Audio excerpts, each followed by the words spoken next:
నమస్తే, నేను మీ బోస్ కుమరి. పవన్ కళ్యాణ్ గారు ఢిల్లీ టూర్. ఈ ఢిల్లీ టూర్ మామూలుగా సంచలనం అవ్వాల్సినటువంటి ఈ వార్త ఎక్కడో అట్టడుకు వెళ్ళిపోయింది. ఇది ఎందుకు పక్కకు వెళ్ళిందో మీకు తెలుసు. Railway Kuduru MLA, Janasena MLA ఆరవ శ్రీధర్కి సంబంధించినటువంటి జరిగినటువంటి ఇన్సిడెంట్ లో ఇది పక్కకు వెళ్ళిపోయింది. అది బాగా హైలైట్ అయిపోయింది. మీడియా మొత్తం దాని మీదే ఫోకస్ చేసింది. మామూలుగా కూటమికి సపోర్ట్ చేసినటువంటి మీడియా మిగతా టాపిక్స్ తోటి ఎంత దాన్ని కవర్ చేసేటువంటి ప్రయత్నం చేసినా కూడా ఇది బాగా హైలైట్ అయింది. ఇది ఖచ్చితంగా జరిగినటువంటి విషయం. అసలు ఆయన ఢిల్లీ ఎందుకు వెళ్ళాడు అనేటువంటి విషయానికి సంబంధించి జరుగుతున్నటువంటి ప్రచారం, రాజ్యసభ సీటు కోసం వెళ్ళాడు అని చెప్పేసి అంటున్నారు. కాదు, పిఠాపురం ప్లస్ రాష్ట్ర ప్రయోజనాలు, రాష్ట్రానికి సంబంధించినటువంటి ప్రయోజనాల కోసం వెళ్ళాడు అనేటువంటి విధంగా అయితే మాత్రం కొంతమంది మాట్లాడుతున్నారు. అయితే ఇది ఎందుకు జరుగుతోంది ఇలాగనంటే, రాజ్యసభ సీటు అనేది ఇంతకు ముందు 4 ఖాళీ అయితే టీడీపీ, బీజేపీ పనిచేసుకున్నారు. జనసేన పార్టీకి ఒకటి కూడా ఇవ్వలేదు. మళ్ళీ ఇప్పుడు ఒక 4 ఖాళీ అవుతున్నాయి. వాటిలో కనీసం జనసేనకి ఒకటి ఇవ్వండి అనేటువంటి విధంగా పవన్ కళ్యాణ్ అడగటానికి వెళ్ళారు అనేటువంటి విధంగా అయితే ప్రచారం అందుకు జరుగుతోంది.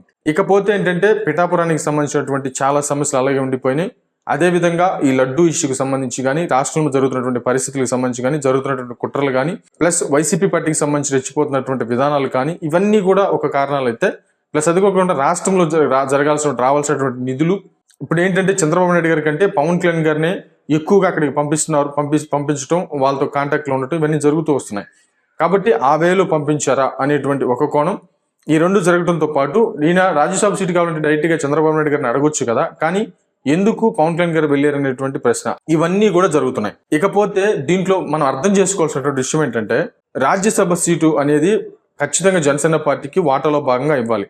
దాని గురించి డిస్కషన్ రాదా అని అంటే ఖచ్చితంగా చెప్పలేం. కానీ ఇంకొకటి, పిఠాపురానికి సంబంధించి కానీ, రాష్ట్ర ప్రయోజనాలకు సంబంధించి ఖచ్చితంగా ఢిల్లీ వెళ్తేనే కొన్ని పనులు జరుగుతాయి, కొన్ని నిధులు వస్తాయి, కొన్ని పరిశ్రమలు వస్తాయి, కొన్ని పనులు జరుగుతున్నాయి. ఈ రోజులను బట్టి కేంద్రం వెళ్తేనే పనులు జరుగుతున్నాయి. కాబట్టి ప్రజల ప్రయోజనం కోసం, చాలా విషయాల కోసం ఖచ్చితంగా కేంద్రాన్ని దగ్గరికి అంటే ఢిల్లీకి వెళ్లాల్సినటువంటి పరిస్థితి. అమిత్ షా గారితో భేటీ అయ్యారంటే ఖచ్చితంగా చాలా పెద్ద విషయాలు ఒకసారి వెళ్తారు కాబట్టి మొత్తం ఒకేసారి డిస్కషన్ చేసుకొని వచ్చి ఉంటారు అనేటువంటి వాదన చాలా మంది కూడా వ్యక్తం చేసినటువంటి పరిస్థితులు అయితే ఉన్నాయి. కాబట్టి ఇక్కడ ప్రజలు ఆలోచించాల్సింది ఫైనల్ కంక్లూజన్ ఏంటంటే, ఖచ్చితంగా పవన్ కళ్యాణ్ గారు లాంటి వ్యక్తి నిస్వార్థమైనటువంటి వ్యక్తి. రాజ్యసభ సీటుకు సంబంధించి కొంత ఉంటే ఉండొచ్చేమో, కానీ ఇక్కడే తెలిసేసుకోవచ్చు దాన్ని. ఎందుకంటే పోయినసారి మీరు తీసుకున్నారు, ఈసారి మాకు ఇవ్వండి అని టీడీపీతో మాట్లాడుకుంటే చాలు.